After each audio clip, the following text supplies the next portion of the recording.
क्या आपने कभी लॉजिक पे कोई क्लास लिया? नेवर.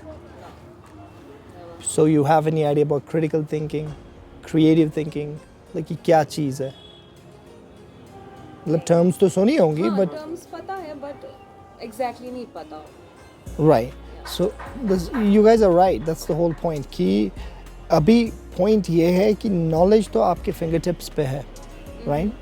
Shakespeare कब किस साल में पैदा हुआ? You don't need to know that.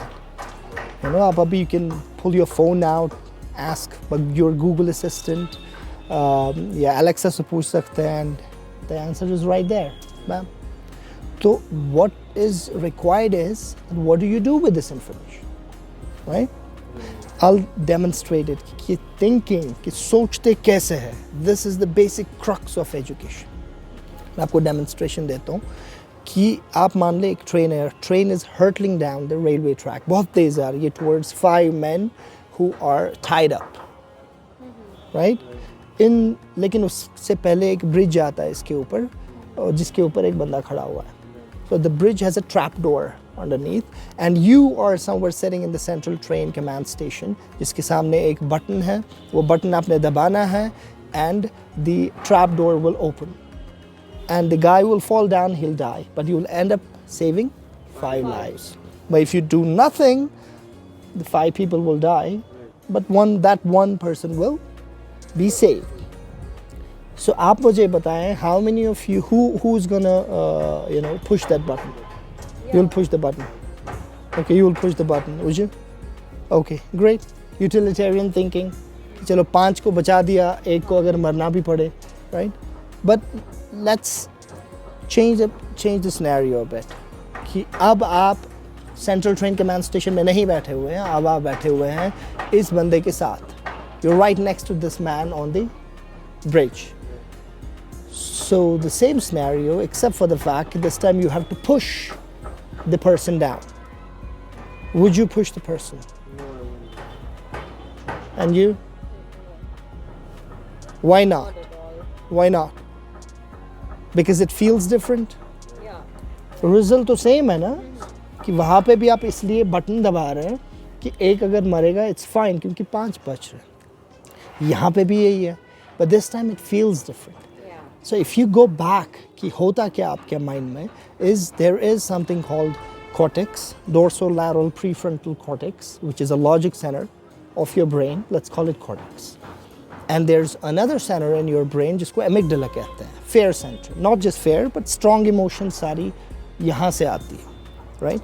जब भी आपने कोई decision लेना होता है तो आपकी amygdala से भी एक आवाज़ आती है जो कि emotional reaction होती है to your circumstances, और आपकी cortex से भी एक logical response आता है.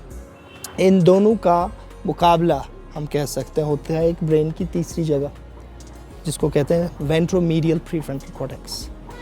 डिसीजन तो एक ही लेना है ना. For example somebody is slapping you on the road, emotional reaction यही होगा ना कि आप जाके वापस थप्पड़ मारेंगे. बट कोई ऐसा इंसान जो थोड़ा ज़हीन हो और जिसका इमोशनल क्वेश्चन, इमोशनल इंटेलिजेंस ज़्यादा बेहतर हो, वो बर्दाश्त करता है अपना गुस्सा, और इंस्टेड वो अपना दिमाग यूज़ करता है, दोस्त को बोलता है कि नहीं वीडियो ले लो.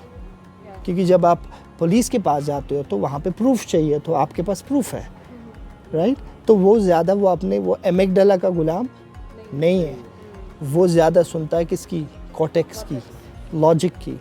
सो the whole point here is कि आपकी मोरालिटी, आपकी रिलीजियोसिटी, बहुत ये सारे कॉन्सेप्ट्स जो हैं वो आपके दिमाग से ऐसे प्रोसेस होता है. सो वंस यू अंडरस्टैंड कि आपका दिमाग काम कैसे करता है. Let's take an example.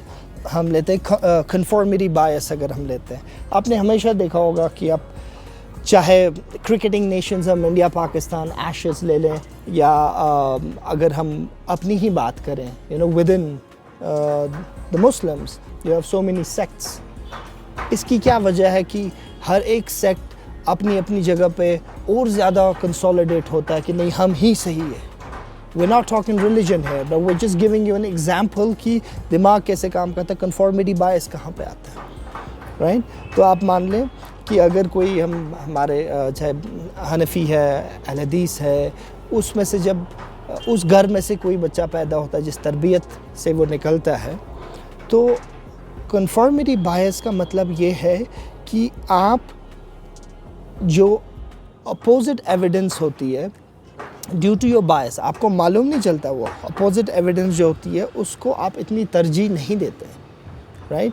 तो आप वो पीसेस ऑफ इंफॉर्मेशन पिकअप कर लेते हैं इमीडिएटली जो पीसेस ऑफ इंफॉर्मेशन आपकी प्री एग्जिस्टिंग बिलीफ्स को फर्दर कंसोलिडेट करती है, इसलिए वो ज़्यादा और होते, with some exceptions of course, those who accept the opposing view. तो लेकिन आम तौर पे इस we have to be aware of this something called conformity bias जो हर एक में है, राइट? तो हम कितना भी आप एक कुरान एक है, यू नो, आपके जो सही हदीस है वो है, उसके बाद आपका पैगंबर एक है सल्लल्लाहु अलैहि वसल्लम, तो इतने सारे आप कैसे एक दूसरे को काफिर बोल रहे हो? तो कंफॉर्मिटी बायस है, जो अपना अपना प्री एग्जिस्टिंग नैरेटिव है, दिमाग उसी पे जाता है कि जो हमारी एविडेंस है उस एविडेंस को उठाता है, जो अपोजिंग एविडेंस है उसको ऑटोमेटिकली नज़रअंदाज कर लेता है या तो उसको उतनी वेटेज नहीं देता। That's how your brain functions unless you are aware of it. So anchoring bias, anchoring bias means the piece of information that you hear first. For example, बचपन में जो आपको सिखाया जाता है, you take it, you don't question a lot, right? उसके बाद जब आप बाहर जाते हैं, आपके फ्रेंड्स उसको अपोज करते हैं, तो for you to agree to the counter narrative, आपको उनको बहुत मेहनत करनी पड़ती है, बहुत quite evidently आपको दिखाना पड़ता है कि जैसा कि आप सोच रहे हैं वो सही नहीं है, the competing narrative is better, right? तो लेकिन पहले वाले को मेहनत नहीं करनी पड़ती है। This is anchoring bias, first piece of information जो है उसको ही आप तरजीह देते हैं mostly. One more example is bandwagon effect. ज़्यादातर लोग जो चीज़ मानते हैं हम भी उसी में मानेंगे, lack of independent thinking, right? So if you familiarize yourself with how your mind works, you'd be better at your critical thinking, you would be better at your creative thinking, your logic, your independent thinking, right? So this forms the crux of your education, and this in view of the industry 4.0, these are the human skills that are required. We don't need information, everybody has access to information. What we need is that what can you do with the information that you have.